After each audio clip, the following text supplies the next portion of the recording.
We ready? Okay. Hard-fought game, hard-fought win. Didn't play very well offensively throughout the day. Give Oklahoma State credit. They stuck with a defense that they'd been playing maybe 30% of the time. They'd been a 70% four-down team, a 30% three-down team, and they stuck with their three-down. Gave us some fits, I thought. We didn't play very well at all on offense, but we found a way. I told the guys in the locker room, guys, I've been here 19, 21, and 23 and lost games here. This is a hard place to play, so we're going to enjoy this win. I'm not apologizing for winning in Stillwater because it's dang hard to win here. On the flip side, that was a dominant defensive performance, and the biggest reason it was dominant is we gave up some plays. We didn't play great between the 20 and about the plus 30. We got to that high red zone and then low red zone, and our guys showed up, and our guys made play after play after play, and strip sacks by Ryan and Cody, trick play interception by DC, get a hand on another play, and we pick it off with Zayshawn. I mean, needed every one of those plays, we found a way to get a win. And the last drive, or second to last drive, we went for it twice on fourth down. A field goal in my mind was not going to do it. We were not going to try to win that game 10-6. We needed to get up 14-6 and make them score, because I thought they were going to have a hard time getting in the end zone. I knew they could kick field goals. I thought they'd have a hard time getting in the end zone on us. What did they do that gave the offensive line some problems? Beat us off the football probably, Fitz. It was a poor game up front. We'll go back and look at the film. And I know they did some stunts and stuff, so let's give those guys some credit. They blitzed their linebackers an awful lot, but we got beat at the line of scrimmage, bottom line. Thoughts on Dez taking over in the middle? Yeah, I'll have to look at it. I was pleased with Dez. He made some plays. I was pleased with Asa to come in and get a lot of snaps. I thought he did some quality things. As we lost Quay Moss in the first half, and it's 80 degrees, and Daniel Cobb's got to play every play for the most part. We stuck Knigel in there a few times to give him a blow. I thought Cobb's played really well. But, we had to rotate a lot of guys. I didn't realize how warm it really was, and as that game got on, the first half was bad for us because we had 38 plays to defend on defense, and it was a struggle.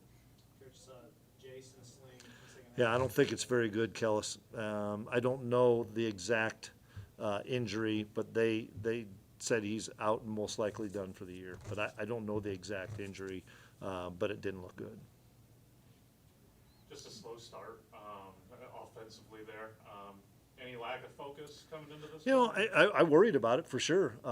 We talked about it. We hammered about it. And you get up at 6 in the morning, and we told them on Monday, we're getting up at 6 in the morning, guys, and we're going to have pregame, and we're going to have a walkthrough, and then we're getting on a bus for an hour and 15 minutes, and then we're going to go out and get active warm-up. But there are no excuses, and they knew what the routine was, and I was disappointed because I didn't think that we played to our capabilities on offense, especially having the ability to rush the football. You take Jace out of that mix then, because we did get some explosive plays in that first half because of Jace. Took him out of the mix, and then we were going to be methodical, trying to move the football, and it's a dangerous way to play because you got to be almost perfect. And when we didn't have him, that's why we went for it a little bit more on fourth down. And I thought Oak had a big time catch on fourth down. I thought Joe's run was really good. We found a way when we didn't play our best offensively to get a win. And once again, I'm so ecstatic that we were able to get this win.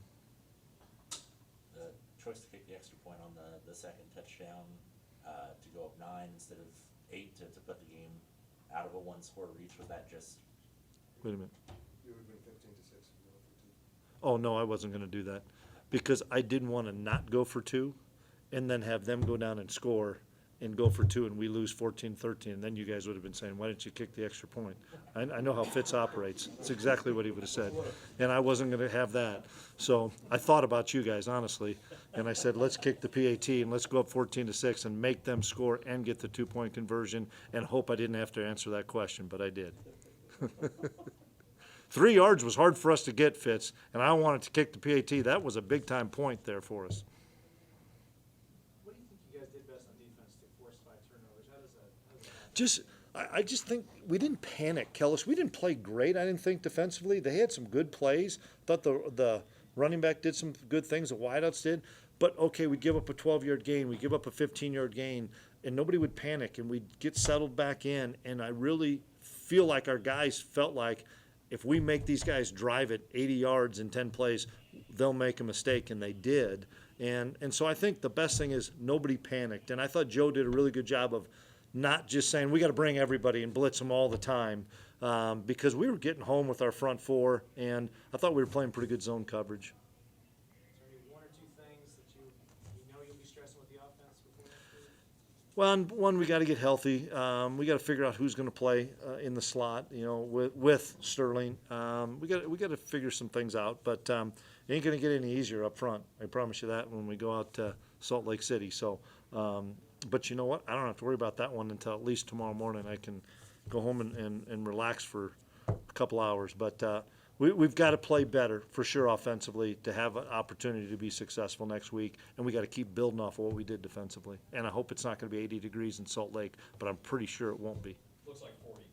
Well, I'm telling you what, it was hot today. With as much as you guys like to use the tight ends, it seems like it pretty consistently throughout the year there have been one or two drops per game. I know in it. that group. It's frustrating, the one to start the second half was huge because we get a nice run and then we drop a pass and we would have gotten to midfields, and then it's third down, and then they pressure us and we throw the interception. I mean, those are critical plays that I know frustrate our tight ends. They frustrate Wellesley.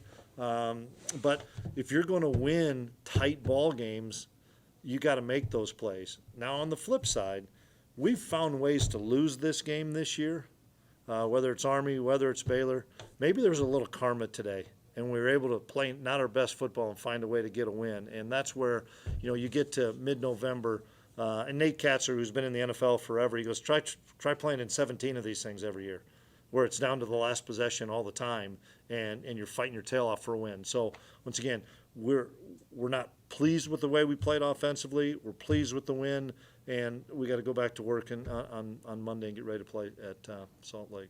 Is it tough to find a way to generate energy when it's kind of as dead as it was at times? I don't know. I thought there was actually pretty good energy on the sideline. There was nowhere to move on the sideline. You're just running into people all the time, and that's the advantage of them playing here. And I thought the crowd kind of got into it. I thought they were a factor, but we said we had to create some of our own energy, but I thought their crowd came and did some good things. When you get them to turn the ball over as much as they did, man, that's demoralizing. And they're driving, and all of a sudden we make a big pick and we get a strip sack, and those things really wear on you because you're moving the football and not scoring. And we capitalized on a phenomenal effort by the defense, Coach Klieman and his staff. That was big time effort in a critical situation. With the injuries that are starting to pile up and some of the inefficiencies elsewhere throughout the season, is there any worry that the last two games and what happened today, that's going to be the norm for the offense and it's going to be a grind? I don't know. We don't have many players left because we lost them all in April. So we don't have many players left. So we got to figure it out. And that's the hand we're dealt. And we got to do with whatever we have. And whether we're going to play in 13 personnel and play with 3 tight ends, I don't know. I thought Adonis Moise came in and made a big-time play today, and he's been hurt. So maybe we can get him back, and that'll help us a little bit. But, guys, we're patching it together right now, and somehow we patch it together to get to 5-5, and what are we in the league, 4-3? It's not where everybody wants to be and not where we want to be. But, guys, we all know in this room and we all know in our staff room, this was a huge win for us to get. This was a must-win for us as a staff. We knew that, and I know that we don't tell our kids that and players that, but it was a must-win for us as a staff. The touchdown run from Joe, given how hard it was to get explosives and scoring plays Yeah. today, just how satisfying was it? Yeah, it was good for Joe. He's had some up and down stuff, playing and missing some holes at times. Thought he ran really hard, especially when there wasn't a lot of creases today. And I thought he made some of his own creases today. I thought he carried us for a while offensively when there wasn't a lot there, and he'd find a way to get 5 or 6, and then he popped through that. Joe deserved that big-time game he had today. Anything else? All right, thank you. Okay, guys.